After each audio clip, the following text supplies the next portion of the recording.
Hi guys, स्वागत है आप लोग का मेरे चैनल पे। मेरा नाम जानेट है। अगर आप लौट के आ रहे हो, थैंक यू आपके लाइक, सब्सक्रिप्शंस, कमेंट्स के लिए, आपके डोनेशंस के लिए, आपके फुल ऑन सपोर्ट के लिए।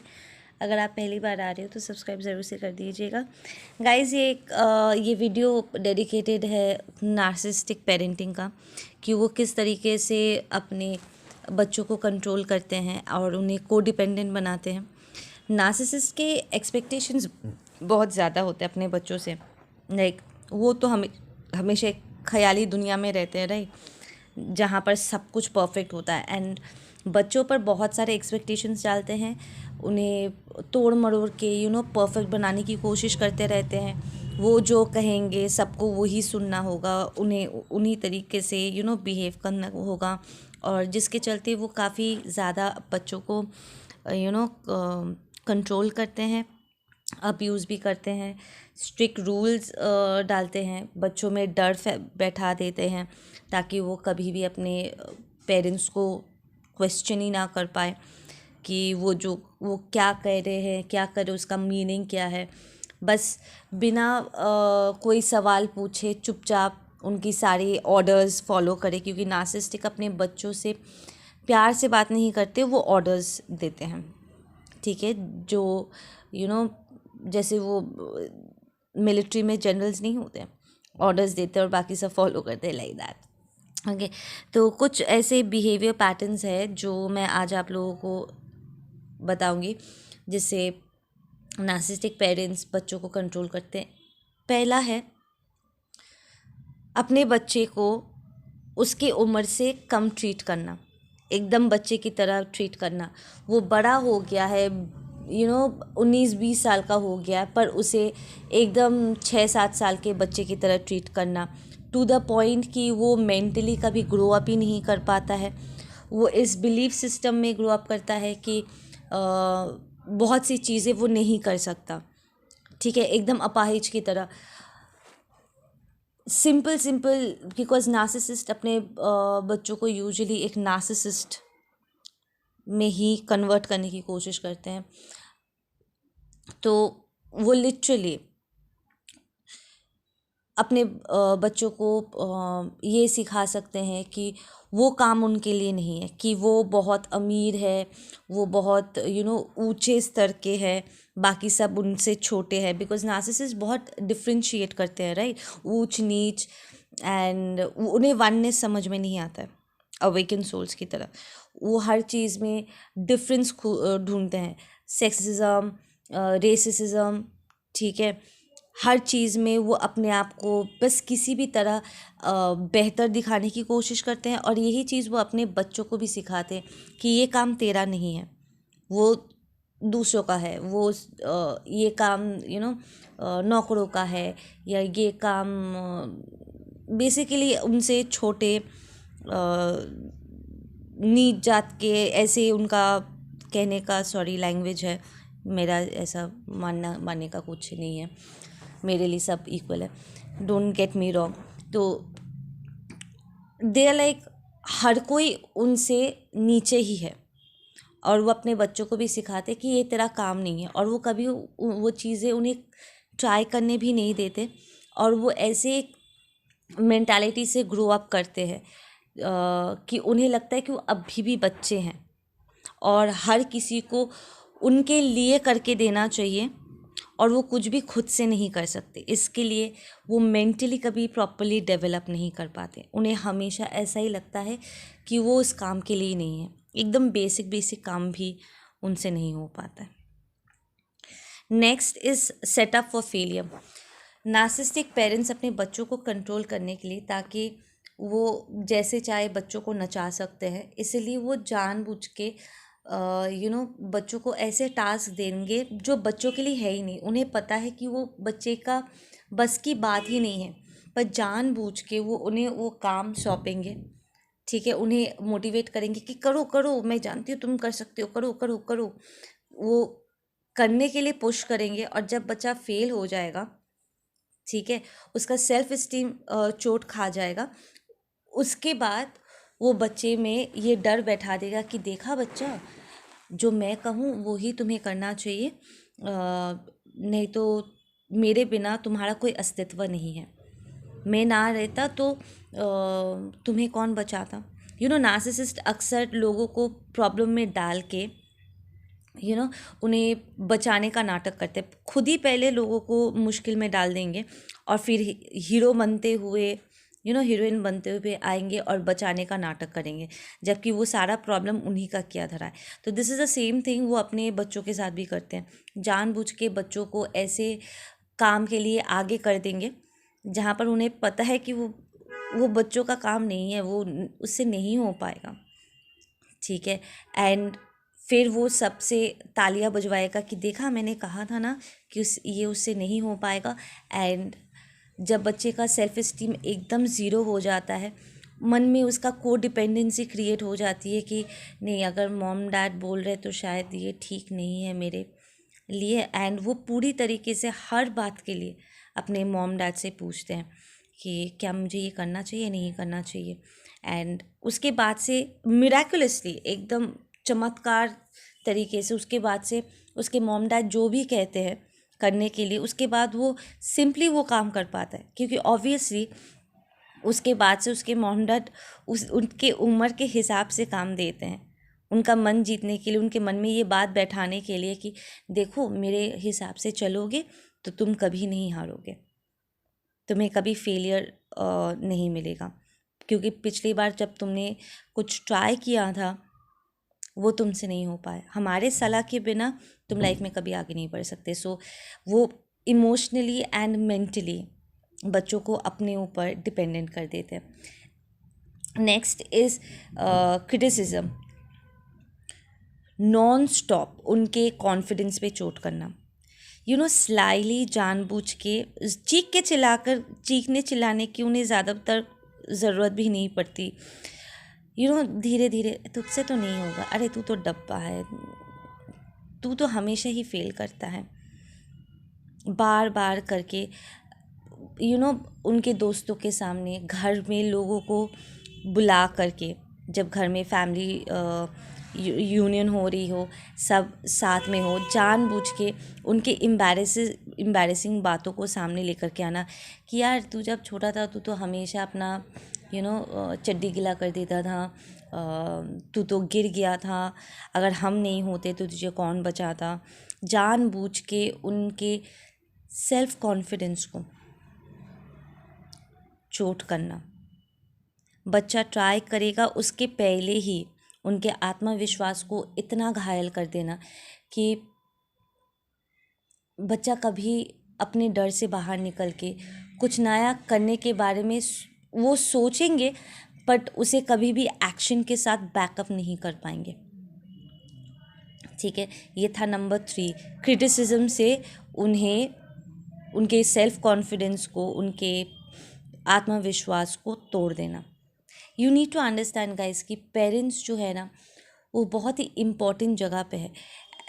बच्चों के लिए उनके मॉम डैड का सोच, वो क्या सोचते हैं बच्चों के बारे में, वो इम्पॉर्टेंट होते हैं। उनकी बातें, उनके तौर तरीके, उनके फैसले बहुत मायने रखते हैं, क्योंकि हम अपने मॉम डैड्स को खुश कराने की कोशिश करते हैं, बिकॉज वी लव देम। वो छोटे उम्र में हम अपने मॉम डैड के आसपास रहना चाहते हैं, हमेशा उन्हें वो खुशियाँ देना चाहते हैं उस मासूमियत में, क्योंकि that's the basic of being humans, right. Parents को प्यार देना, क्योंकि उस वक्त हमें कुछ और वैसे भी सोचता नहीं है, ठीक है, हमें सिर्फ प्यार करना आता है। एंड ये बहुत ही कमज़ोर वक्त होता है, बहुत ही क्रिटिकल टाइम होता है, जब बच्चों के दिमाग में माइंड प्रोग्राम्स हो जाते हैं, ये बिहेवियर, ये बातें प्रोग्राम्ड हो जाती हैं। तो you need to be very careful कि आप अपने बच्चों के साथ किस तरीके से बात करते हो, अगर आपके बच्चे हैं तो। नंबर 4,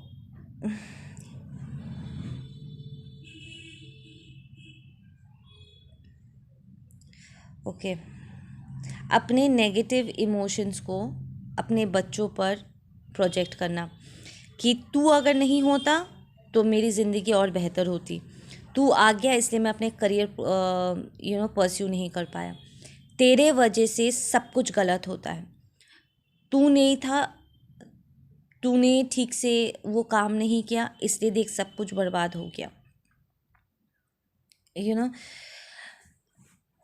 वो नार्सिसिस्टिक पेरेंट्स नहीं होते हैं।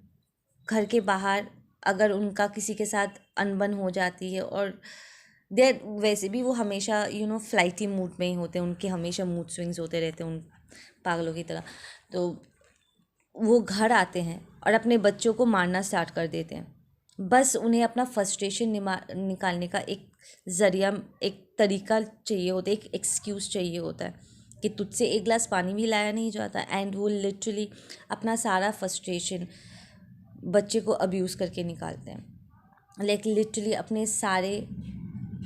अपने लाइफ के जितने भी उन्होंने डिसीजंस लिए, ठीक है, और जिससे वो अब खुश नहीं है, ठीक है, क्योंकि नार्सिसिस्ट बहुत ही पुअर डिसीजन मेकर्स होते हैं। वो कॉन्शियसली डिसीजन नहीं लेते, बहुत रेकलेस डिसीजन लेते हैं, अजीबो मतलब बहुत ही हार्मफुल डिसीजंस लेते हैं, जो उनके लिए और अपने आसपास वालों के लिए बहुत ख़तरनाक साबित होता है। और जब वो रिज़ल्ट निकल के आता है, और जब वो खुद ही अपने किए पर उन्हें खुशी नहीं होती है और उन्हें कोई और चाहिए होता है जिम्मेदारी थोपने के लिए, तब वो अपने बच्चों पर थोपते हैं कि सब तेरे वजह से हुआ है। अब पेरेंट्स को कौन क्वेश्चन करेगा, है ना, कि बच्चे को क्यों मार रहे हैं। कोई अगर बाहर वाला पूछता भी है कि क्यों मार रहे हो उसे, तो वो कोई बहाना मार देंगे, से क्यों वो मेरी बातें नहीं मान रहा था। यूजुअली नार्सिसिस्ट इन सेल्फ बहुत ही स्नीकी होते हैं, ठीक है, चलते फिरते एसोल्स होते हैं। लाइक लिटरली वो ऐसे काम करेंगे कि वो अपना फ्रस्ट्रेशन भी उतार लेंगे और उन पर कोई उंगली भी नहीं उठाएगा, that. Next is helicopter parenting.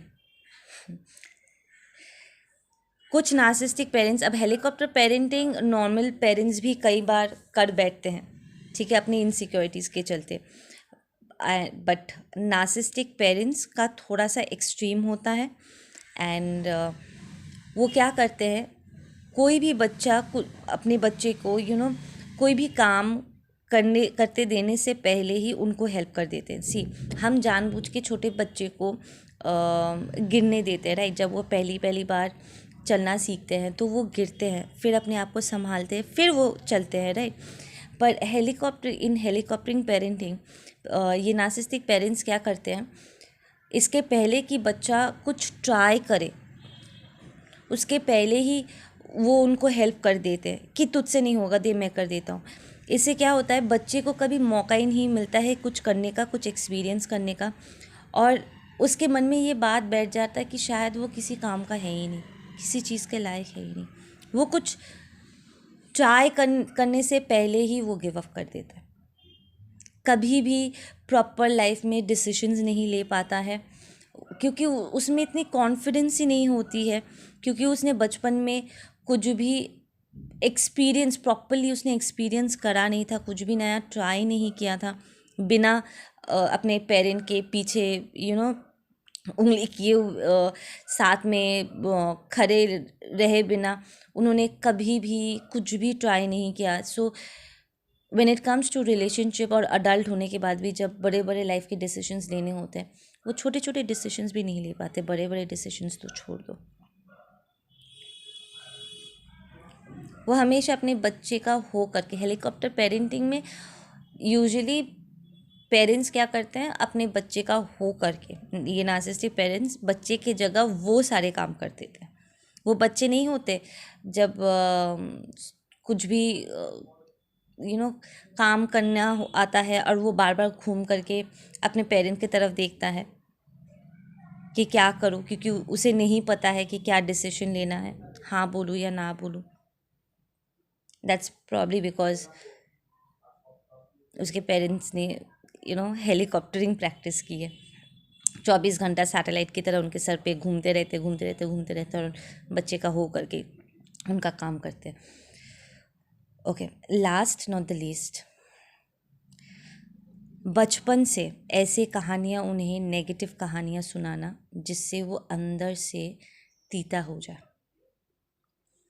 वो नार्सिसिस्टिक वुमेन्स नहीं होते जो हमेशा अपने हस्बैंड की बुराई करते रहते, और बाकियों की भी बुराई करते रहते हैं कि सब ने उनके साथ गलत किया, इसने गलत किया, उसने गलत किया, उसके लाइफ में सारे प्रॉब्लम्स उसके हस्बैंड की वजह से है, तेरे बाप की वजह से मेरे लाइफ में प्रॉब्लम है, इसने मुझे धोखा दिया, उसने मुझे रुलाया। लाइक लिटरली अपने बच्चे को बचपन से ही सबके लिए एक एक नफ़रत पैदा कर देना कि जेन्युइन लेवल पे उसे लगे कि दुनिया बहुत बुरी जगह है, उसे किसी पर भी भरोसा ना हो, क्योंकि उसके मॉम ने उसे कहा है कि उसके मॉम के साथ बहुत बुरा हो चुका है। तो वो प्रॉब्लली एक वो बच्चा मेल हो या फीमेल हो, मेल आर्केटाइप्स के अगेंस्ट उसके मन में नफ़रत होगी, क्योंकि अगर नार्सिसिस्ट वुमन अगर उसका दिमाग खा रही है तो वो उसके फादर के खिलाफ ही उसे भड़काएगा, ठीक है। सो इसके चलते उसके दिमाग में बैठ जाएगा कि सारे मर्द एक जैसे होते हैं। अगर लाइफ में छोटे मोटे जब भी कोई स्कूल कॉलेज में झगड़े होंगे लड़कों के साथ, उसके मुंह से सिर्फ एक ही बात निकलेगा कि सारे लड़के एक ही जैसे होते हैं, क्योंकि मॉम ने कहा था कि मेरा डैड ऐसा ही है, ठीक है ना। एंड अगर वो लड़का हुआ और कोई फादर उसे बड़ा कर रहा है, वो सीरियल देखा है कितनी मोहब्बत है, पहला सीज़न जो था अर्जुन आरोही का। अर्जुन का फादर उसे ये बोल बोल के बड़ा करता है कि तेरी मॉम बहुत बुरी थी, सारी औरतें बहुत बुरी होती है, लाइक दैट। जबकि एक्चुअली कहानी उल्टी है, उस आदमी ने अर्जुन को एक्चुअली किडनैप किया था, सारे गड़बड़ उसी ने किए थे, पर उसी ने एक उल्टा कहानी सुनाया था। This is what the narcissist does. वो लिटरली बच्चों को बचपन से उसके अंदर जो नेगेटिविटी है ना, वो अपने बच्चों में पास ऑन करती है। छोटे छोटे सटल स्टोरीज़ बताएगी एंड अपने रोना रोती रहेगी कि मेरे साथ ये बुरा हुआ है, वो बुरा हुआ है, इसने ये किया, उसने वो किया। लिटरली अपने बच्चे के मन में जहर घोल देगी या घोल देगा, ठीक है ना। ओके गाइस, आप लोग ध्यान रखो, मैं मिलती हूँ आप लोगों से अपने अगले वीडियो पे। Take care.